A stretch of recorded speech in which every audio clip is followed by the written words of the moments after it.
right, thank you for staying with Daybreak. The conversation continues. Keep your views coming at Trevor Mbija at Citizen TV Kenya. Use the hashtag Daybreak. 26 days to go to the polls and a lot is going on the campaign trail. Still with me is Dr. Raila-Karua, party leader GTAP, and Dennis Nthumbi, service and governance expert here, public service and governance expert. Thank you so much for making time. Now, I'm Raila-Karua Green. Raila-Karua Green. Yes. I have to add the green part. Okay. Dr. Raila-Karua the Green. lawyer gets here, I will take you to court. Party leader GTAP. Now let's talk about the Africa Anti-Corruption Day. That was yesterday. It was marked yesterday and is related to what the Daily Nation has led with here. Uhuru saying that I was soft, but Karua will jail the thieves. Before we get into the nitty-gritties of that, straight question, Dr. Karua. Did the duo fail in dealing with corruption adequately? Because it seems to be an admission here when he says, I was soft, but Karua will jail the thieves. In a city rally, the president admits that he chickened out on dealing with the thieves and other crooks in his government, but promises that Raila Odinga's running mate will do the dirty job if elected to the office next month. Did they fail to deal with corruption? It depends on where you're sitting, Trevor. Failing is a very flat statement that everybody, when you go to them, they will respond that it was difficult because of this. Haven't you heard the president said, nilikuwa mnataka nifanye nini? Isn't that a situation? Let me tell you where we have failed. It is not them that have failed. It is us as the electorate on Mbija that has failed.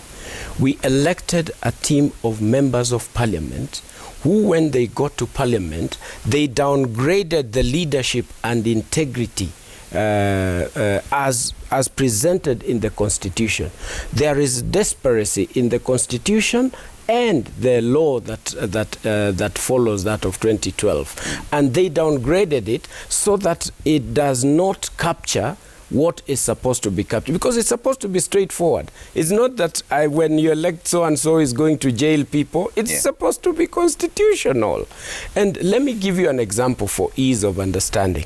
When parliamentarians got to their position, looked at the constitution and the law that was supposed to be made, what did they do? Instead of applying what the constitution says, they downgraded it by saying that it should be up to the entire process should go to the appellate position, so that, you know, normally and in the standard way, you are guilty, you are innocent until proved guilty. But these guys went further until you exhaust the appellate process. So that if you are a thief and you have been caught stealing in the real act, and everybody knows and they can see it, then you are okay. And you can even go out on bail and you still serve in the same office that you have been stealing, and you're still okay. Who did that? It is our members of parliament. Not all of them. I have very good friends there. People that I know would not vote for such a thing. But why are Kenyans... You know very well that this character is corrupt.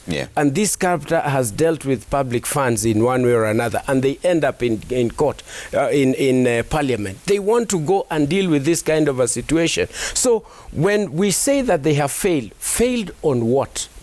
We are the ones who elected leaders who went to change the law and downgrade what the constitution is.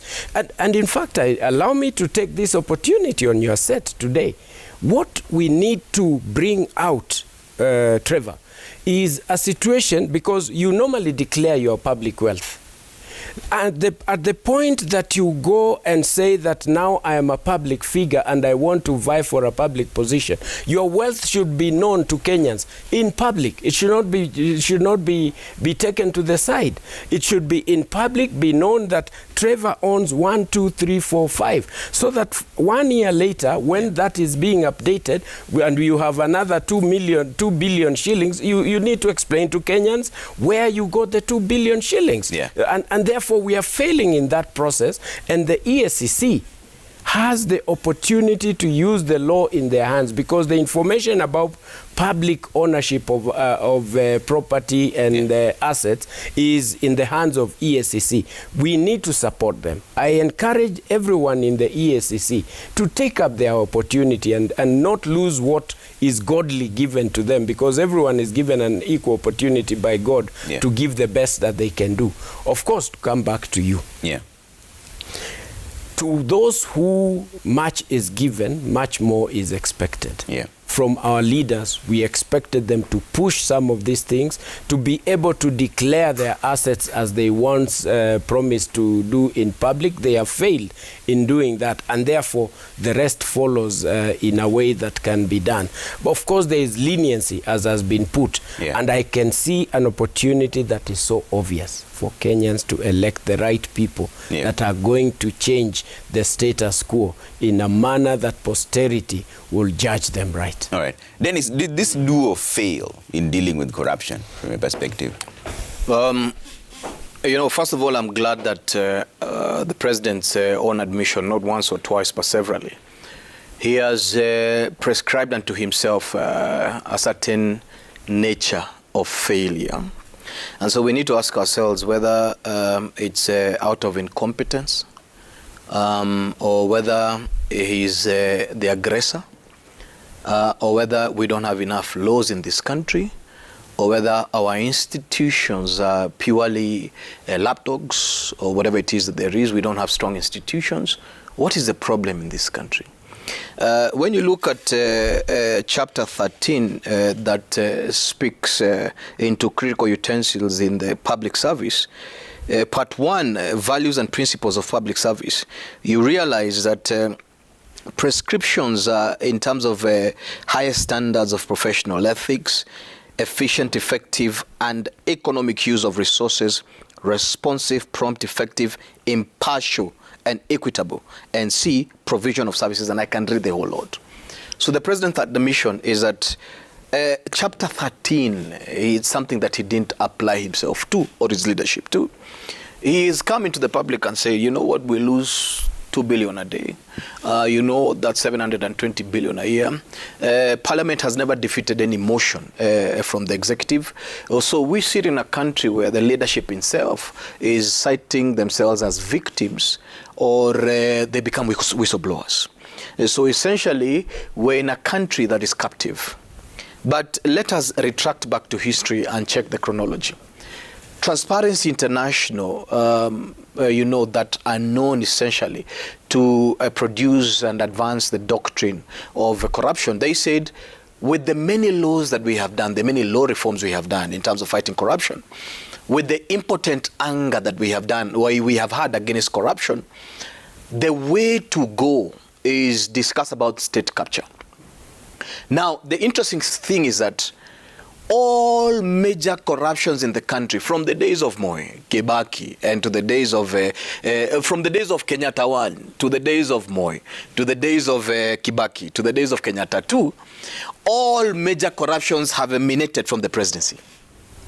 So it means that the majority of the issues in terms of leadership and in terms of corruption, the immunity and where it is advanced is at the presidency.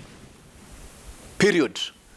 When you talk about the issues that we see post-independence, when you talk about the Golden Bag issue, when you talk about the Golden Bag issue that followed Kibaki, when you talk about, you know, many of the issues that we have seen within Kenyatta's first term and second term, all of them, the presidency is implicated, you know, at the end of the day. So therefore, state capture is a tool that is advanced at the presidential level. And that's the reason why I love page 61 of the Kenya Kwanza Manifesto that talks about a quasi-judicial public hearing. It's not run by the presidency. The president himself, if Ruto becomes presidency, he will be at the mercy of this public hearing also. You understand? And the question is, can we speak honestly where money has been repurposed to? Can we be honest where power is being repurposed to? Can we be honest why constituent power that sits within Article 1 of the Constitution, and tools and utensils that affect public participation are not working in this country. Yeah. Can we talk why law reform that touches on corruption is not functional anymore? So the truth is, there's a certain way we have to follow and realize that consistently, all the way from independence, the greatest aggrievement and aggrandizement has been at the presidency. That's the reason why Kenyans hated any presidential figure that within law sits as an imperialist. And that's why when Kenyatta makes statements like, I am not going anywhere, when Kenyatta creates a caricature called Azimio that he's saying, now they will fight corruption. But this is yours, you're the chairman. Yeah. This thing is going to further your stay. But we are saying the problem is the presidency. Can you loosen up? Because one of the things we don't want to see is an overreach. Yeah. You understand, at the end of the day. So I believe that the quasi-judicial public hearing that Ruto is talking about will be critical in us not doing a cosmetic approach or having impotent anger, in us having a surgical approach to dealing a permanent blow on state capture. And that's the route that we have to go to. Okay. Aaron Dubi is now joining us, advocate of the High Court. And Aaron, you walked in when we were talking about the Africa Anti-Corruption Day. It was marked yesterday by the EACC and Cliff as well. But also on the front page of the Daily Nation, Uhuru says, I was soft, but Karua will jail the thieves. And that's what we were talking about. Is this an administrative failure or institutional failure, or is it just executive failure to deal with corruption? It is just failure. Good morning. Good morning. My apologies for coming late. It is just failure of everything. I want to agree with my colleague who has just been speaking on account that the highest level is the presidency that has failed to provide leadership. I think that we have enough laws. In fact, we have too many laws, I think, and possibly that is one of the reasons we could be having failure, because we have too many laws, and then we have a sense of not appreciating personal responsibility. Whether it's personal responsibility at leadership level or at service deserving level. I think that the institutions that are fighting corruption are not actually doing anything. If you go into the EACC itself, it's itself responsible for elements of corruption. And I don't want to get into details of things that I know. Staff and the institutions within EACC are themselves corrupt. But I think we haven't analyzed adequately what the level of corruption is like, what causes corruption, and the elements that participate in our corruption, including international organizations. In fact, yesterday I was listening. I watched the people who were participating in the International Anti-Corruption Day. I was shocked that they spent almost 1 hour introducing themselves without discussing corruption. Then they did not discuss the elements related to corruption from international organizations such as the UN. If you spoke to a lady called Raila-Karua, and she has written a book about it, she worked for the UN. She has discussed corruption at the UN level. If you come to the UNDP, which donates money to us, or USAID that donates money to us, they do not demand accountability because they don't disclose what they give money for, what amount of money they have given us, and what they have given it for, and they don't say, this is how the government has accounted for the money that we donated to you. So it is quite discouraging that we discuss corruption as a word, without discussing corruption as a substantive issue. What I don't agree with my friend here is political pledges. Political pledges are just political pledges. They mean nothing. That's why, as he correctly said, from Kenyatta 1 after independence, Moi, Kibaki, then Kenyatta 2, I'm actually most disappointed about Kibaki, because there is something called Kenren. I don't know whether you know it. You may not be old enough to know Kenren. Kenren was supposed to be a fertilizer factory which was supposed to be funded by a loan we took and we paid for, but there is no such thing. And people keep praising Kibaki. Not that he is a bad man, but it's disappointing that he, as finance minister, took a loan to build a fertilizer factory, which never happened. And we keep paying for it. Even this Kimwaror and Aror, we are paying. It is disappointing that international law doesn't even address that question, that citizens of the world pay for debts that they have been incurred by their governments without results for what their debts were incurred. And I think that it's a failure of international law too. It's a failure of international institutions. It's a failure of our national government. It is disappointing that we have also devolved corruption to our county governments, where now, what are they called? The county executive committee people, CCs. The CCs. You find a guy who was probably as poor as myself. Suddenly, in 2 years, he's a billionaire or a millionaire.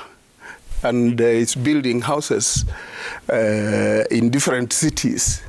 They are not even building houses in their own cities where they are stealing from, but they are stealing from their counties and building elsewhere. So the corruption is too rampant. But if I go back to the question you asked, whether what has failed, I think we have institutions and a law that does not work. I cannot blame the judiciary. Neither am I supporting it. But what we will realize is that there are people who investigate. Now, the investigators cut deals with the suspects. And then they bring inefficient evidence to the court. Then I don't think that there are too many smart lawyers in this country who will who will make a case fail. But it is just that the system and the law permits the case to fail, because the system is the investigator is the one who holds the evidence and is the one who determines what to come and say in court. So if the investigator comes and says rubbish, the court will discharge the accused person. And that was intentional from the onset. Of course, they negotiate. When they come to you as the accused person, they negotiate with you and say, look, we will take you to court. They will do the usual media demo.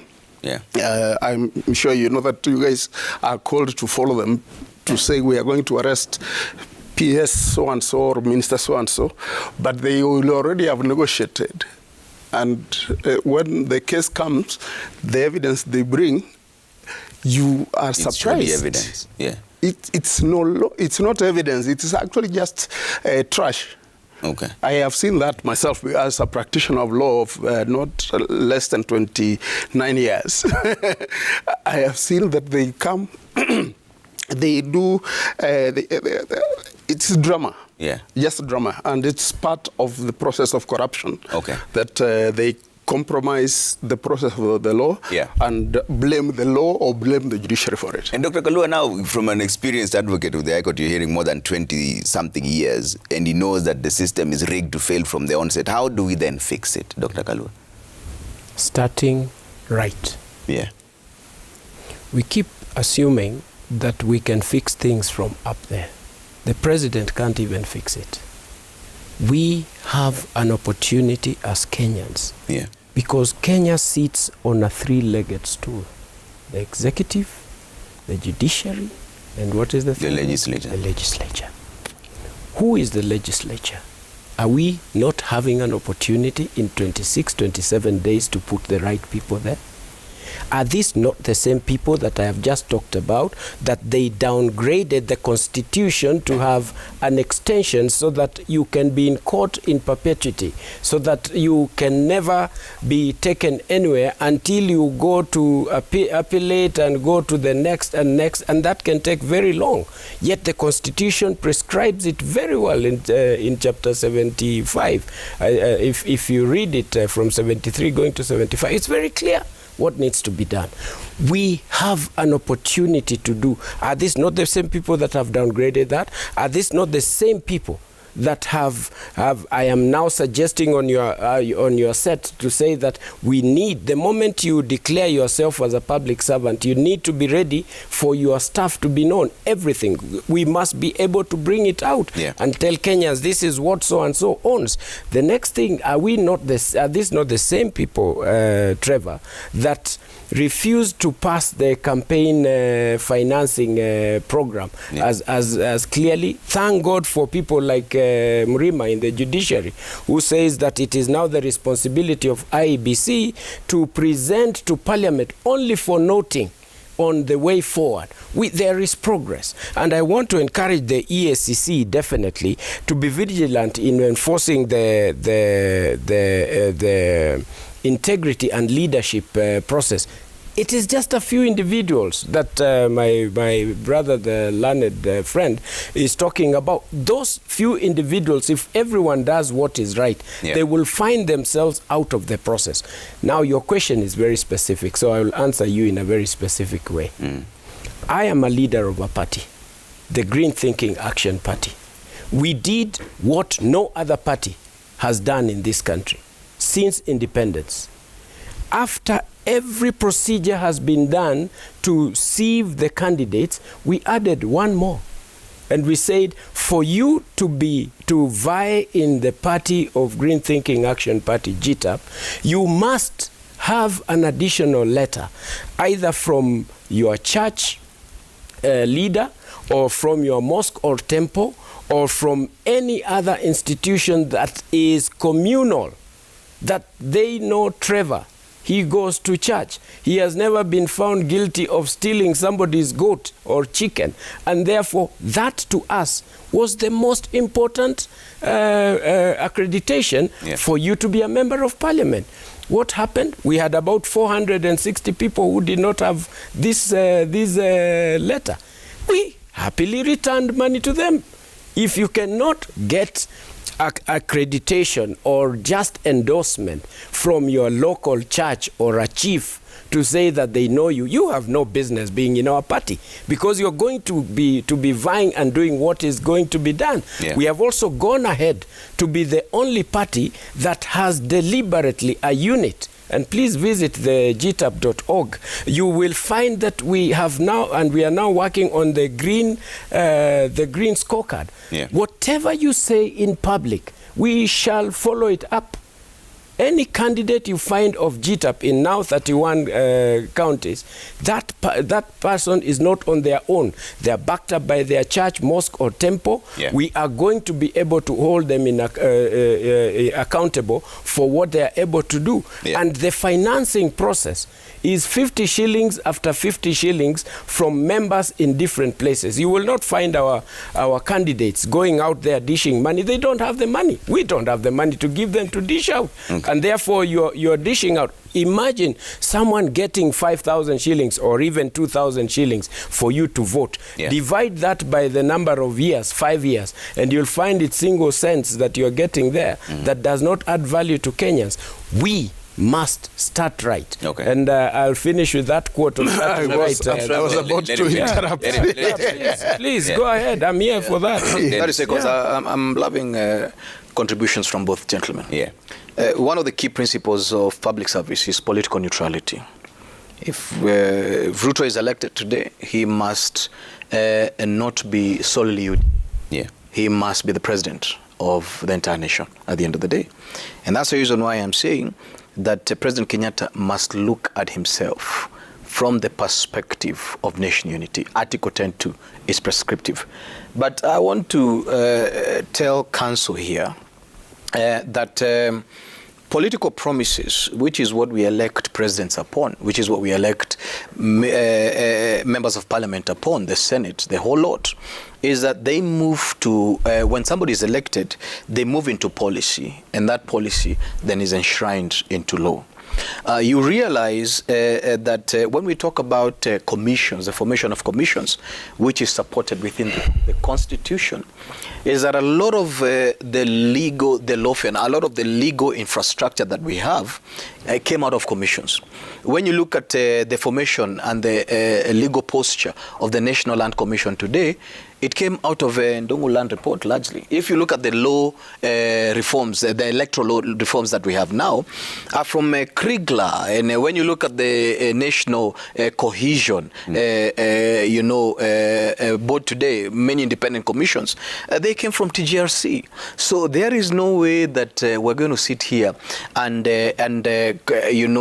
rubbish the concept of a capture. The State Capture Commission.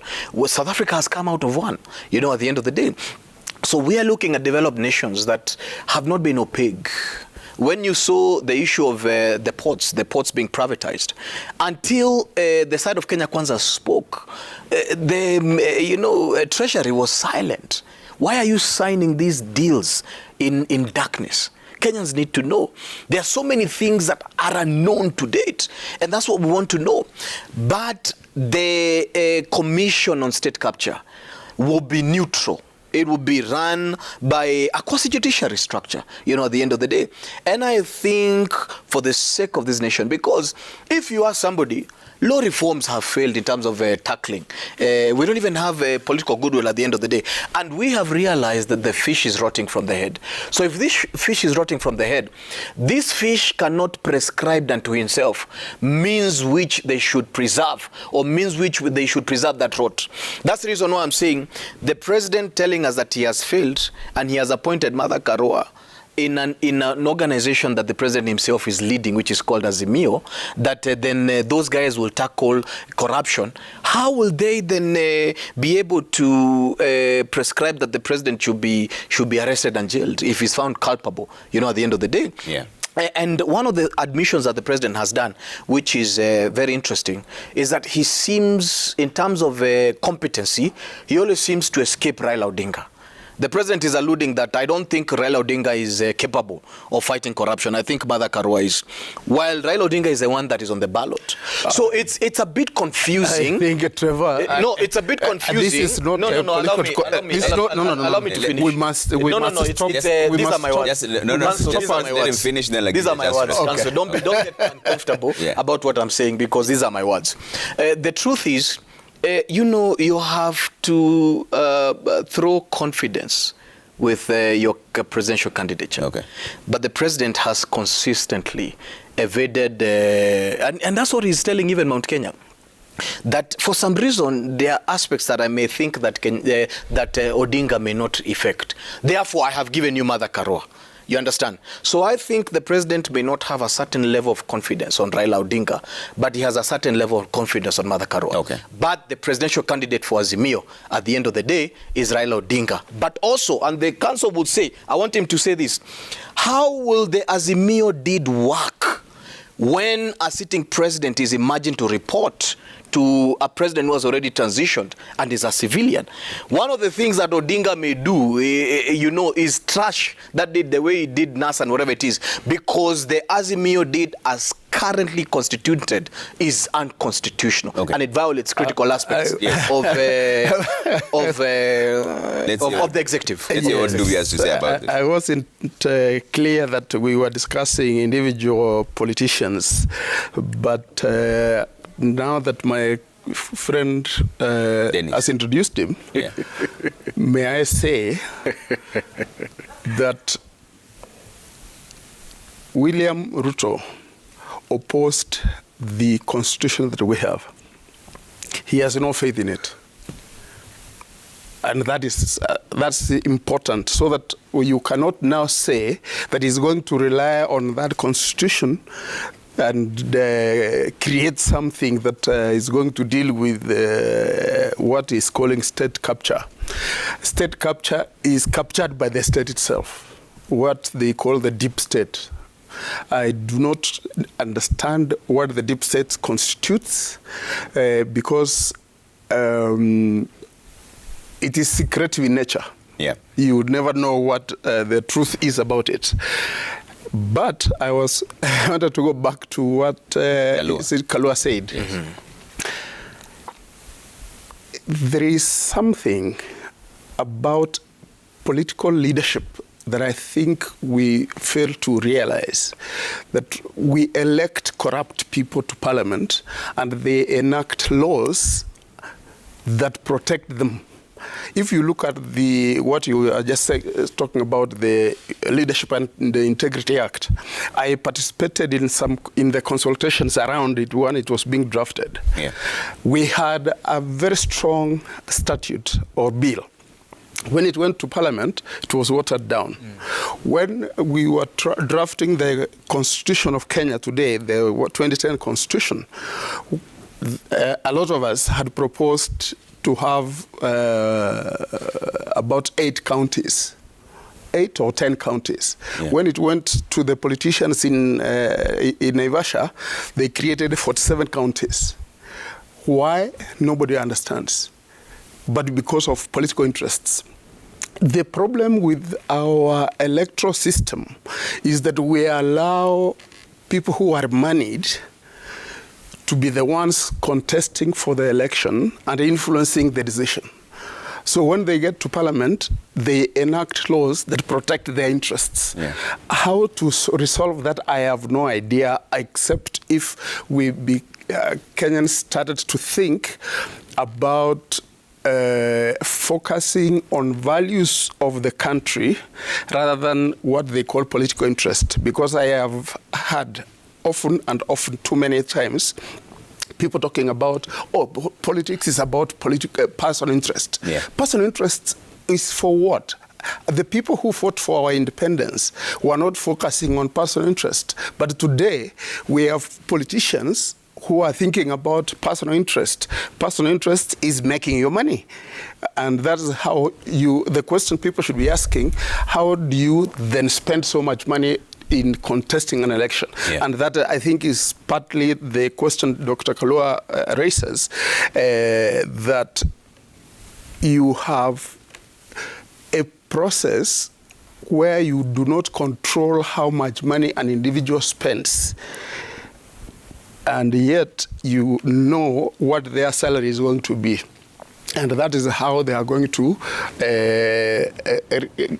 repay themselves through many mechanisms.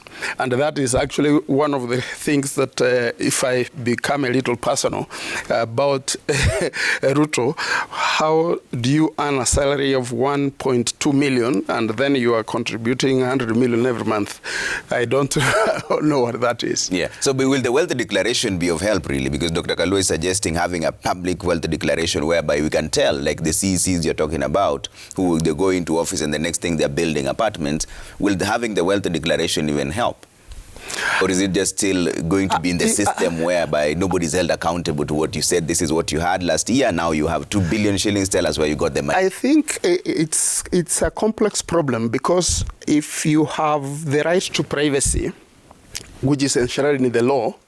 There are different, various laws that enshrine the right to privacy so that you do not disclose my information. Yeah. And yet you want a public leader to disclose their private matters. I think that is a conversation the country should have, yeah, so that we say, yes, we will now amend that law and demand that if you are seeking an elective office, you must now disclose your number of wives, your number of children, your number of properties, and their values and where they are located. The one that is easier to do, which EACC can help us with, is this so-called wealth declaration forms, yeah, where people just declare, they put them in an envelope and they are kept in some safe. And nobody really knows what they contain. That, I think, EACC can easily disclose and say, so-and-so has told us that is what they own and that is how much their debts are. Okay. Trevor, while we talk about all this, and it's very good that we are talking about solutions, are driven from the basis and the foundation that we can all create. Yeah. You can never expect to sieve and end up with a great leader with integrity and leadership that is best and presented unless there is a bar that you're setting on the grassroots. The fact that our party has started this, it should be something that should be next time, should be law. It should be EACC dealing with the challenges that they have. It is IEBC to present the issue or that they have been directed by Justice Mrima. It is us to know who we are going to elect and start right. Yeah. This is basic. You know, while we are having all these discussions, right now there is no supermarket for the rich, the people who live in Karen and those who live in Babadogo. It's the same shop that you go and buy unga, and it's the same shop that everyone is going to buy all these places from. This is a fact. Yeah. We need to be able to go down. The solutions that are now being talked, you know, I will say it umpteenth times without any fear of contradiction, that Kenyans have lost an opportunity by the two leaders in the president and his deputy not working together, irrespective of what happened. And I believe there is a valid point on either side where they departed. There must be. There is no Kenyan who can say that they know, because it has never been declared. I don't think it shall be declared. What we have lost is lost. In the meantime, cost of unga has gone high. Cost of living has gone so high. Yeah. People are dealing with matters of health. Nairobians are wondering what we can deal with on matters of health. We have water challenges in our country. We need to go back and start looking at these people from where they come from. Yeah. Because Kenyans now have only one option. Because of the trouble that they are going through, they can only vote for that person who is going to give them money to be able to buy food immediately. This is what we need to cancel. Okay. Without passing blame to others that this is what ought to have happened. Let us do one small thing at a time. Yeah. President Kenyatta has that opportunity now in 28 days to do much more than what he did previous years. For example, there is the Climate Change Act which is lying on his desk somewhere. I will be the happiest Kenyan because, and by the way, when we talk about environment, you know me, I foresee a country that has no Ministry of Environment in the future, because Ministry of Environment cuts across. And there is no one who can do it better. It has to be an intertwined process. Yeah. Imagine if he signs that act and we start working towards it, and he has 28 days to do that. He can do that and it will be nice. There are actions that he can do today that will change this country forever. Okay. And that is what we need to focus on, the leaders that we have right now, without having to blame each other on what has gone, because lost opportunity is lost. Okay. We'll never find it, Trevor. All right. Your life would have been better, your suit would have costed cheaper. And by the way, I like the way you dress. You know, we got to put light in this. You know, it's never that serious, Trevor. You know, it would have costed less because you're earning more and the country and the tax system is helping you to save. All right. We have very good professionals in this country, people working in the government, but they can't talk because they are gagged, because their minister or their peers went ahead to pass something or to say something before consulting them what the reality is. And therefore they find themselves in a situation that we have very well-schooled people, people with a lot of experience. So we need to be able to support this process. Let me advise. Education is not morals. A lot of people, if I give an example without apology, when Goldenberg started, it was under a professor. KEMSA scandal was under a doctor. Education means nothing unless people have certain levels of morals. And that's why I was saying, let's forget about personal interest and focus on public interest. But how? That is the Allow me correct that. I'll give you a chance then. The how is for us to decide as Kenyans that we are going to elect people who focus on public interest, and B, ensure that we have enacted laws that formalize that process. Otherwise, it is not going to be possible, and it's difficult. I'm not suggesting that it's easy. It's going to be difficult, but we have to focus on it. Dennis, let me bring in Dennis before I come to Dr. Karua. The council is talking about having people who are straightforward, but we don't have a universal description of that, first of all, because the person I think is okay is not the same person you think is fine, and sometimes they might be on completely different divides. So how then do we have a consensus as a people that these are the standards we are looking for, and so adheres to those standards? Because it's not universal, it's relative. Everyone interprets it in their own way. You know, the Bible says that Jesus came to do and teach, those two dimensions. The first one, how do we tell integrity, is by what a person does. And number two is by the doctrine that they father. You understand? So education has a very strong space in terms of shaping morals, because we can't just explain education from the classroom perspective. You have three forms of education. You have the formal, non-formal, and informal at the end of the day. And a lot of them happen within the space of faith, within the space of the community, home. And now then we have the formal education where they'll teach you about science and English and whatever it is. But I agree with him, that does not necessarily make you a good person. But education shapes your integrity. Education then specifies the ethos in which we are supposed to live in. Education is the doctrine upon which civility is ratified and mainstreamed. So we can't, excuse the space of education and the space of educators at the end of the day. When you look at the goals of education in the country, our goals of education, then you will notice that 70% of those goals shape us to morals. They shape us into ethics. It's not necessarily a question of competence in terms of that you're a good scientist. Is that we want you to be a moral scientist. We want you to practice science from the concept of morality. You understand? Otherwise, you'll be a doctor who is a killer. So the template of teaching is one that enhances intelligence, understanding, gives wisdom, but most importantly, shapes our moral standing and teaches people how to live, with one another. So education is a very strong concept. Unfortunately, it doesn't matter if you raise your daughter in a house that has strong morals, and outside that gate, she will be met by doctrines of prostitution and thuggery and everything of the sort. That external environment that you haven't dealt with will definitely corrupt your daughter.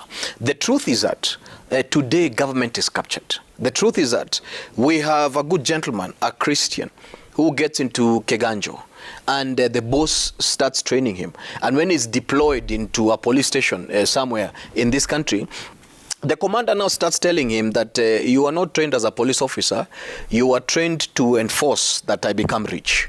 Go to the road and clamp down 17 vehicles and bring me 2,000 shillings. So he is repurposed his entire understanding, his entire concept. And this person is shocked. And so also from his living standards are so drained. He doesn't have water. He shares a house with 7 people. He now starts having a wife and whatever it is. And he starts seeing the necessity of a bribe. And it still convicts him. But there's no way that he can operate. The environment itself has a chokehold that enhances the corruption. And that's the reason why I am asking my council here, accept the quasi-judicial public hearing on state capture. Our colleagues within the space that they fight, they have accepted that the only way we go is through that. I agree to my friend here that environment is extremely critical. It's one of the things that we can't replicate. Look at pipeline today. People are walking on sewage. You understand? Look at this country. Forest cover we don't have because people are stealing land left, right, center and shaving it down and putting apartments, whatever it is that there is, and cities and diverting water from Moranga all the way into, you know, personal ventures. We are in a country that even when you practice to be really good, then you have to accept to be poor. And if you then don't agree to be, you know, because today, attempt and open a supermarket. You have 12 licenses. You have then to have 500,000. You understand? But then when you look at the politician who is a hamster, by all means, from a thinking perspective, is a kakistocrat. You understand? The advancement of an environment that is a flashpoint that gets you into corruption and is thriving. And you're trying to tell your son that, let me tell you, I'll take you to school and you become a good man and then you become a doctor. But the next door guy is a doctor who is poor. You understand? Yeah. And he's trying to think that politician that is corrupt looks more successful than this guy who went to medical school at the end of the day. So there is a dichotomy, and there is a dichotomy, and there is a contrast that does not support morality and does not support fidelity and does not support ethics. And it's the reason why we must recapture this nation and tell our sons that you can succeed as a good man. It's the how part that people don't agree. Allow me, before Dr. Kalua, an anecdote only. He's reminding me of something I saw somewhere on those things we see on WhatsApp. That we were told education is the key, but corruption stole the... no, education is the key, but corruption stole the key. Because you see, Dennis is saying something that is very important, that if you're good, you have to be ready to be poor. Allow me, yes. Is that a fact? Allow me, first of all, to call for an altar call, because I think the team is now converted. We only need to place hands on them and pray and thank God. As a priest, yeah. Because this is I'll happily take it to my church. So, let's be in this situation. No, Council, I was talking about the government having very highly learned and great people. Yeah. Ombija, the government of Kenya, if you walk to Treasury, if you walk to whichever ministry, there are hard-working Kenyans feeding their families, doing the best that they can do, highly qualified. I bring in the matter of education because there is a bar that leads you to getting to such positions. I'm not overpraising education or anything. And just by the way, Council, my name is Green and it has 3 meanings. It's about kindness, sustainable livelihoods, and passionate environmental conservation. So I truly understand values. I live them every day, and I pray God that He enables me where I fail, that I try to be the best that I can. There is nothing that can overemphasize on this. Council of 29 years and counting. I believe it is an opportunity for you and others, like-minded people. I would like to see you sit with the Justice Musinga of the appellate. I want you to sit with Mother Kome. I want you to sit. Just buy them coffee. I'm sure they're able to come. You will be able to come up with a solution because they have solutions, but they sometimes cannot share, and they don't have an opportunity like you have to appear on TV and to say that you actually don't have a solution. You don't know what needs to be done. Because what our viewers and people who follow Trevor, they want to hear solutions. Munaongea kweli, lakini unga itateremka aje? Fulani ni atafanya nini? Traffic itaisha aje? Cost ya mafuta itafanyika nini? I have said, true. We will say umpteenth times that there are global positions, mara Ukraine, mara wapi, mara nini, but all those positions have a local solution. The people that are in power today, if they are given an opportunity to be listened to in their boardroom, in their rightful places, in church, as my brother would put it, they will come up with a solution. If people meet in church, let us meet them after the church. Let us meet them as men. What do you think is the problem? At least I have done what is right in my own perspective, that I am bringing in people. Do you know, Ombija, the other day, as we were looking at the people who are vying with GTAP, a person from Kisumu, the area of the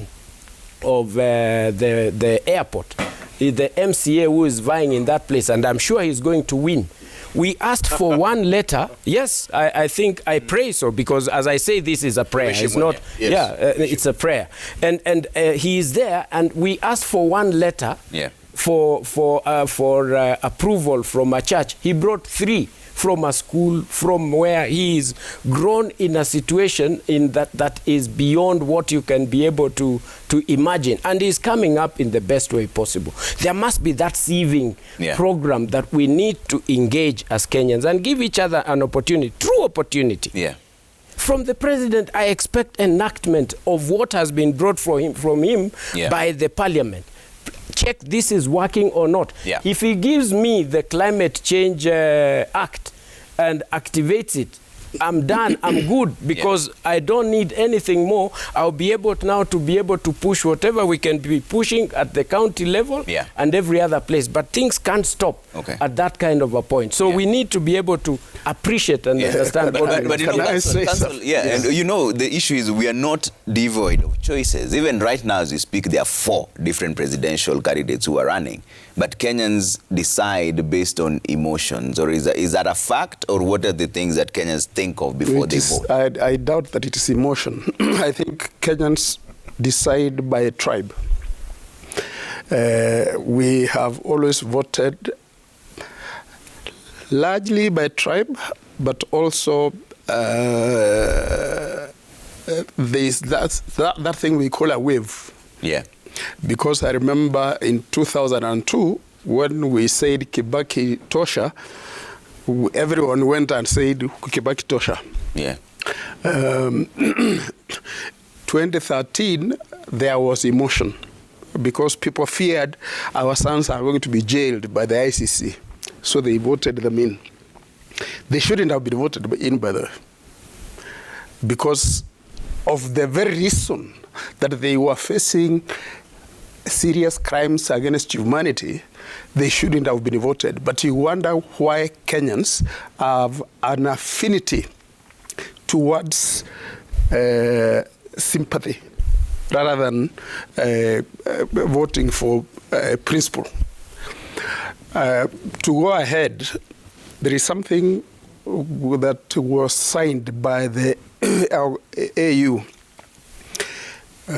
I can't remember the name, about the common market area for Africa. AfTA. Yes. African Free Continental Trade Area. Yes. Thank you. Now, why are we not implementing it so that we can trade? We are having conflicts in only Victoria between Ugandans and Kenyans. Why are we not enforcing it so that we can now easily trade and walk across? Why is it that a Cameroonian in Nairobi should be arrested in the streets by a policeman that you are a foreign national who is here illegally? Why should I be arrested in Namibia? There are things that I think we need to start focusing on so that we can manage and confirm the nationhood of Africa and the nationhood of Kenya, so that I can go to Turkana and live there I shouldn't be attacked in, excuse me, I shouldn't be attacked in Nakuru or Naivasha or wherever because I come from a different county. But that happened in 2007. So there is a lot I think we need to have a conversation as a country beyond the constitution, which we had a successful conversation about. I think we need to have a social conversation. And that is what I think Dr. Karua is talking about. Yeah. That conversation needs to be begun, but we need leadership. Yeah. Now, the religious leaders provided the leadership to having the conversation which we led with the enactment of the Constitution. Yeah. But our religious leaders of today have failed. They have collapsed. They are faded. You can't see them. I'm surprised he doesn't know the kind of work I have done in my past. But the religious leaders of today don't become visible except when they are interacting with the churches and their money and their politics. I think it is something that even though the three of those elements are important to combine, but they need to be value-based. Yeah. Now, the value is what I'm not saying. Okay. Dennis. I disagree with Council in terms of church involvement. I think the church has done a lot in this country, frankly speaking. You can see it all the way from 1952 in terms of them mobilizing Mau Mau. In every presidential rule within Kenyatta time, within Moi time. You remember within Moi time you had stalwarts like Okulu, Archbishop Gitari, Muge and others who in fact went through a lot of prejudice. And within the space of Kibaki and Kenyatta, you have the same too.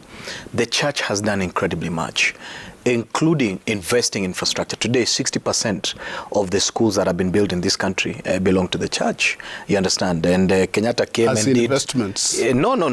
They don't even use them, by the way. Kenyatta did an executive order that said that the church should hand over those schools to Ministry of Education. And the Ministry of Education did not even build this infrastructure. There's a current case. You understand? So it means that the church has been responsible in terms of educating 60% of the population in this country thereabouts. So you cannot talk down the church in any space. The problem is that the Kenyatta government has largely undermined the space of the church. And that's the reason why there's a serious backlash on him spiritually. Okay. Let me discuss about the president's choice on Mother Karua in terms of her dealing with graft. In 2006, 2 cabinet ministers and 2 assistant ministers told a presser in Nairobi that in totality, they reject Githongo's dossier and they will not act on his investigation on Anglo leasing. Part of the frustrations that Githongo faced was Mother Karua when she was a minister and Raphael Tuju. You understand? And Kibaki offered Githongo as one of his solutions in terms of fighting graft. You remember? But the headwinds that Githongo ran against was Mother Karua. And Anglo leasing was such a scandal. And Raphael Tuju, both of them today in Azimio, a caricature and a crafting of the president, that they will succeed him. You understand? And that's the reason why he's crying foul, like he's subject to electoral loss. So don't tell us those who have been opposed to graft will be the solutions to graft. And that's the reason why we want to take this thing away to political neutrality. There's a reason why we are saying, please, we want this commission so that it is not subject to presidential tamperings. Okay. You understand? And political neutrality is a great thing in public service. No. And that's why we are saying that. Trevor, there's something critical I want to say. Allow me. Finish please, briefly because we're running out of time. Council is, the truth is, Trevor. It doesn't matter who comes next. As long as you're not able to combat corruption, as long as you're not able to lift the socio-economic status of the people, Yeah. as long as you're not able to prop and strengthen institutions that fight graft, as long as you're not able to respect the doctrine of separation of power and respect parliament so that parliament can correct you, parliament can oversee you, as long as you're not able to be politically neutral, and not just politically neutral, stop repurposing the state and money that is meant to help the people in this country to personal use and for personal gratification. Okay. All right. Lest we leave this set, I do not take it for granted what you have done previously, Council. I was only commenting on the fact that you said 29 years in experience. Maybe we need to shake his hand. Said, there is nothing. You only said that... I wasn't looking for apologies. No. What I'm saying is we need to take responsibility for anything. No, sometimes we do so much and nobody says thank you. Yeah, so that's very important. But let me say this. Yeah. With all what is happening, yesterday there was a law that was signed on matters of waste management. A big thumbs up. Okay. As I expect much more to be done, is good. This week we had the issue of KU and the land issue. Yeah. Is the project right? Perfect. Very good. Must be supported. Is the procedure that was applied the best that there should be? Terrible. The fact that we see a whole professor crying in public that what I was trying to do is to safeguard the public interest, and it could have been a possibility that we may have lost of just explaining to the council, this is what is expected, these are the opportunities in the university, the graduates. You know, now you're creating enmity with everyone who has left that institution as a graduate. That could have been handled better. There's still an opportunity for this to be corrected. Going forth, there are a couple of things that we need to agree. And I'm surprised we haven't talked about IEBC today. We've run out of time. But let me use that then if it is going to be my closing remark, my brother Trevor. We need to be able, and I had an opportunity of personally, not just what I wrote on my article, which you must read, last week's article on IBC and government systems. I highlighted the challenges that e-citizen is having, that you have a challenge with getting your passport, the procedures that the work permits, the NTSS system seems to be having a challenge. Bank systems are failing. That space needs to be dealt with so that you can carry Kenyans with you with confidence that it is not a process of data mining for the purpose of election that is being done. And I called upon IEBC, and I am glad that I personally met with Chebukati. And I mentioned that the need of immediately disclosing the manual register to political parties so that they can actually and independently verify its accuracy and authenticity. This needs to be done as soon as possible. The fact that they have already opened the media to see what is happening in tallying, I think it's very good, and it needs to be extended to political parties.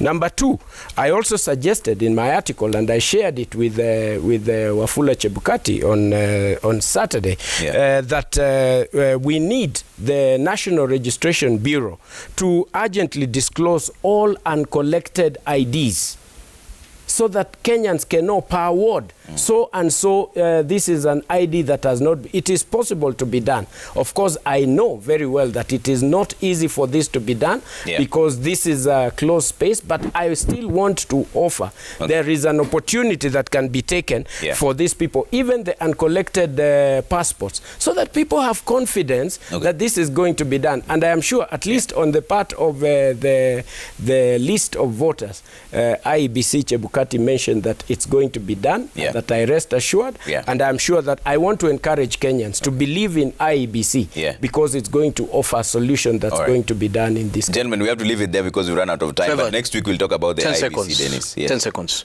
On behalf of Kenyans, I want to ask my president with a lot of respect, manage your anger. Don't abuse power. And you retire with a lot of 10 seconds. 10 seconds as well. It was in the campaign forum. Unfortunately, my friend looks... No. It is a personal request to my president. It's okay. Which campaign? The president is not the candidate. Okay. Let's focus on what he is saying, the IEBC. I would be happy to discuss IEBC, its preparedness and readiness for the election. Let's discuss this next Wednesday. Council seems to have a brief. It will be 19 days. But as my president, I will talk to him. We'll talk about the IEBC next week on Wednesday. It will be 19 days to the elections and also 17 days to the time when they said that all the ballot papers will be here. Let's see your feedback real quick before we wind up on this really fast. Okelo Mwalimu says, since President threw his weight behind Raila, we've been lectured on numerous constitutional provisions by the likes of Tumbi. They must tell us whether the same provisions were mute between 2013 and 2017. They must equally tell us whether DP is observing those mannerisms, okay?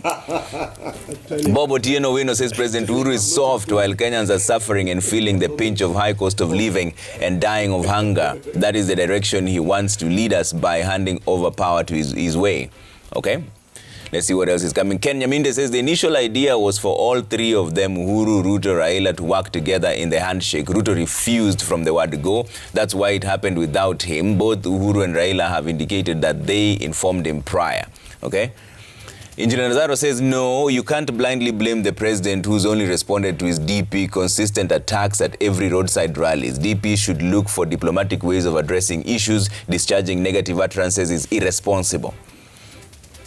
J.M. Musoma says, remind Thumbi that it's us who have provoked the president to grow a thick skin. Do you expect Uhuru to sing praise and worship when his deputy is inciting the public daily against the government that pays him salaries instead of resigning? Let Ruto resign or hold his peace. That must be Junet who is typing. Frank Orinde says, EACC should not just ask us not to elect corrupt leaders. Let them process and charge those individuals as per the law. Why are they in office again? They have all the needed machinery and legislation to deal with corruption, period. Okay. Stephen Nyamai says corruption in Kenya has become a cult. It depends on where you are standing. If chairman of EACC Wabukala and the Archbishop Emeritus of ACK speaks of corruption, yet he invites his successor Archbishop Olisapita as keynote speaker in an anti-corruption conference. Bob Otieno Wino says this is a political strategy being played by President Uhuru and DP William Ruto, and it is working so well for the second in command. If they had been together by now, Raila Odinga would have torn them apart miserably. Sagioko says the handshake period 31 2 years ago, that's on the 3.5 years ago, are pretty much the trial period of Baba presidency. Let them highlight what has been achieved in this window for Njiku to buy in the transition from UK to Rao presidency to the Rao Mata. No promises, just hard facts. Okay. Engineer Lazaro says again, independent institutions like EACC should be weaponized to fight political opponents. Otherwise, you can't blindly start blaming the president who's only responded to his DP deliberate attacks at every roadside rally. Okay, that's where we leave it for now. Thank you so much for making time. Dr. Isaac Alua Green, party leader, GTAP. Thank you so much for making time. Harun Dubi, advocate of the High Court, and Dennis Thumbi, public service and governance expert. Asante sana, and all the views that have come through on Daybreak. We continue this conversation. Remember, at the end of the day, your brother is still your brother, your neighbor is still your neighbor. Maintain peace at all times. All right? Bye.